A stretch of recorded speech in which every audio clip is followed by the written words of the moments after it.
Urban FM 104.5. Urban FM 104.5. Ce programme vous est offert par Bavaria Malt, naturellement rafraîchissante. Bavaria Malt, naturellement rafraîchissante. Avec Bavaria Malt, René Ruth, on a le jeu concours et le versus. Oui, d'Afresh, on a le jeu concours emmené par Bavaria Malt, une bière sans alcool. Pour la question du jour, citez les bénéfices de boire Bavaria Malt. Citez les bénéfices de boire Bavaria Malt. Vous avez 3 propositions de réponse. La première, elle soigne les maux de tête.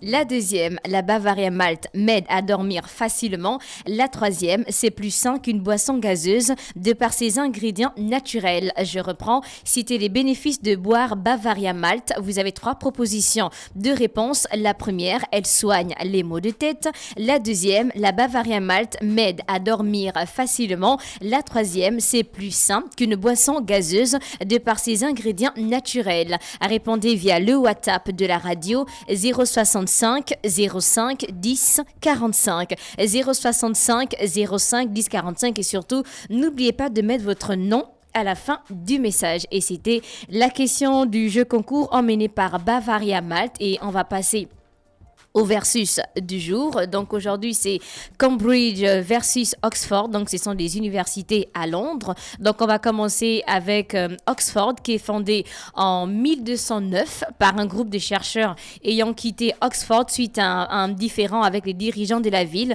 Donc Cambridge s'impose aujourd'hui comme l'une des meilleures universités mondiales et la 4e plus vieille au monde. Donc cette mythique université du Royaume-Uni est située à 100 km au nord de Londres et c'est la 2e meilleure université du Royaume-Uni. Et d'un autre côté, on a Oxford. Donc cette université d'élite est située à 90 km au nord de l'Ouest dans le centre Oxford. Donc il est attesté dès 1096 qu'une forme d'enseignement est dispensée à Oxford et à partir de 1167, l'université connaît un développement très rapide alors que le roi Henri II interdit aux étudiants anglais d'aller suivre des cours à l'université de Paris. Pour le nombre, donc à Cambridge, c'est près de 25 000 étudiants venant de 140 pays. Pour Oxford, 24 000 étudiants et près de 45% sont internationaux. Pour les formations, donc Cambridge, c'est 31 collèges et 100 départements universitaires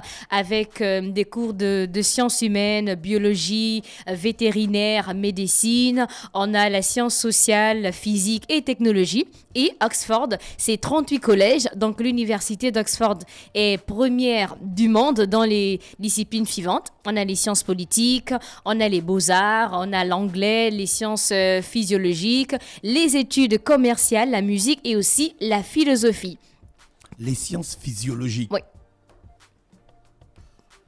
On ne doit pas étudier ça à l'université. Là, j'en avais jamais entendu parler.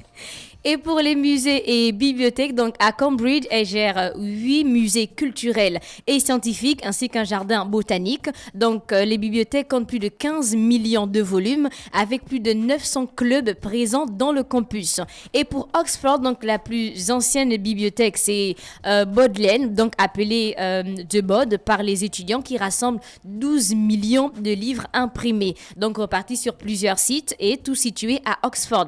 Et c'est 188 km de rayonnage dans la bibliothèque. Donc, c'est-à-dire que c'est une bibliothèque aussi de dépôt légal. Ça veut dire qu'elle a la possibilité de demander une copie gratuite de chaque livre édité au Royaume-Uni. Donc, c'est une bibliothèque qui a été établie en 1602 et c'est la 2e plus importante bibliothèque du Royaume-Uni. Donc, après la British Library et c'est l'une des plus riches du monde. Donc, elle conserve beaucoup d'œuvres. On a les œuvres, par exemple, de Michel-Ange. On a les œuvres de Picasso, de Vinci aussi, qui se trouvent directement à l'université d'Oxford.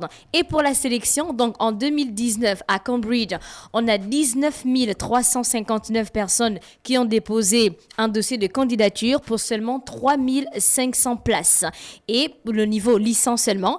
Et pour Oxford, c'était en 2019 23 000 personnes qui ont déposé un dossier de candidature pour 3 300 places. Donc c'est assez strict là-bas, c'est c'est on va dire une sélection. Et pour les diplômés de l'école, parce qu'à chaque fois quand on parle de grandes universités, on aimerait bien savoir qui elles ont formé. Donc pour Cambridge, on a Isaac Newton qui est à Cambridge. On a Stephen Hawking, l'anglais, qui a commencé d'abord à Oxford. Ensuite, il est parti à Cambridge. On a Charles Darwin. On a 47 chefs d'État qui sortent de Cambridge. On a 190 médaillés olympiques qui sortent de Cambridge et on a 96 anciens étudiants et professeurs qui ont reçu le prix Nobel. Donc, ils sortent tous de Cambridge. Et pour Oxford, on a Albert Einstein qui sort de Oxford. On a Oscar Wilde qui sort de Oxford. On a J.R.R. Tolkien qui a écrit Le Seigneur des Anneaux qui sort aussi de Oxford. On a 27 premiers ministres britanniques qui sortent de Oxford, dont Margaret Thatcher qui sort de Thatcher qui sort de Oxford. On a Tony Blair qui sort de Oxford. On a Theresa May. On a Stephen Hawking. On a David Cameron. On a Bill Clinton. On a Emma Watson, l'actrice aussi, qui sort tous de Oxford. Et pour les frais de scolarité, donc pour les Anglais, donc pour étudier à Cambridge, c'est $9 250 pour le niveau licence. Donc juste la première année, c'est 5 millions, donc 365 000. Et pour les internationaux, c'est entre $19 000 et $30 000, soit pour la licence, donc entre 11 millions et 17 millions. Et pour la formation en médecine, c'est $52 000, soit 30 millions l'année. Donc la première année, c'est 30 millions. Donc là, je pense que vous n'avez pas intérêt à redoubler. Et pour Oxford, on a directement converti en francs CFA, c'est 5 millions par an pour les Britanniques niveau licence et entre 14 et 20 millions en fonction de la filière, toujours au niveau licence. Et c'était le versus du jour. On a les universités de Cambridge versus Oxford. Et là, on va rappeler la question du jeu concours emmené par Bavaria. Citez les bénéfices de boire Bavaria Malt. Citez les bénéfices de boire Bavaria Malt. Vous avez 3 propositions de réponse. La première, elle soigne les maux de tête. La deuxième, la Bavaria Malt m'aide à dormir facilement.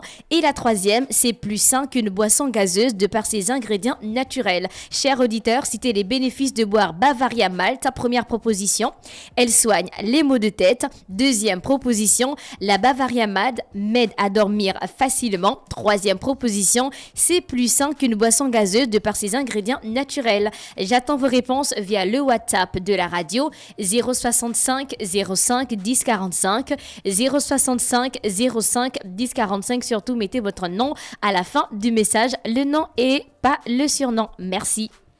Merci René Ruth avec nous ce matin sur les 104.5 Urban FM, la station urbaine dans le Da Fresh Morning. René Ruth qui revenait donc sur le jeu concours et le versus du jour emmené par Bavaria Malt. Restez connectés, on se retrouve juste derrière. Ce programme vous est offert par Bavaria Malt, naturellement rafraîchissante. Bavaria Malt, naturellement rafraîchissante. Urban FM 104.5.